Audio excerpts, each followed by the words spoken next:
In the U.S. state of Arizona, the execution of a convicted killer has been botched.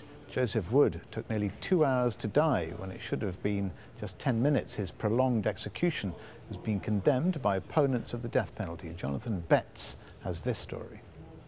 It normally takes 10 minutes, but Joseph Wood's execution by lethal injection took nearly 2 hours. It was very disturbing to watch. Some of the witnesses say the 55-year-old inmate struggled to breathe for hours as he lay in Arizona's death chamber. I can liken it to if you catch a fish and throw it on the shore, the way the fish opens and closes its mouth. You could hear a deep, snoring, sucking air sound, and this went on for more than an hour and a half. An hour in, Wood's attorneys tried to stop the execution, filing an emergency appeal. But Wood died before the court could act. One wondered if someone was going to come in and stop the procedure because, Troy and I were looking at each other saying, he's not dying.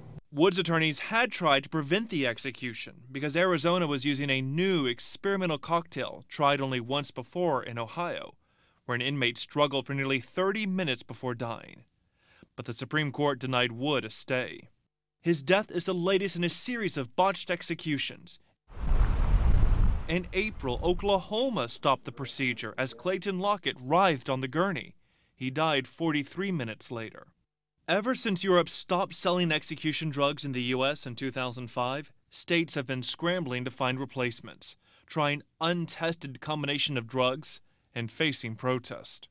The courts need to put a stop to the states using experimental execution procedures. Although concerned about the length, Arizona's governor said Wood died in a lawful manner, and by eyewitness and medical accounts, he did not suffer. Wood was on death row for the murder of his ex-girlfriend and her father in 1989.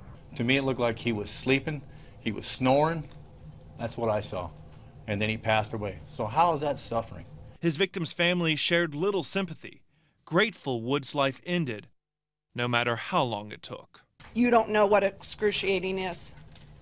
What's excruciating is seeing your dad lying there in a pool of blood, seeing your sister lying there in a pool of blood. That's excruciating. Jonathan Betts, Al Jazeera, New York.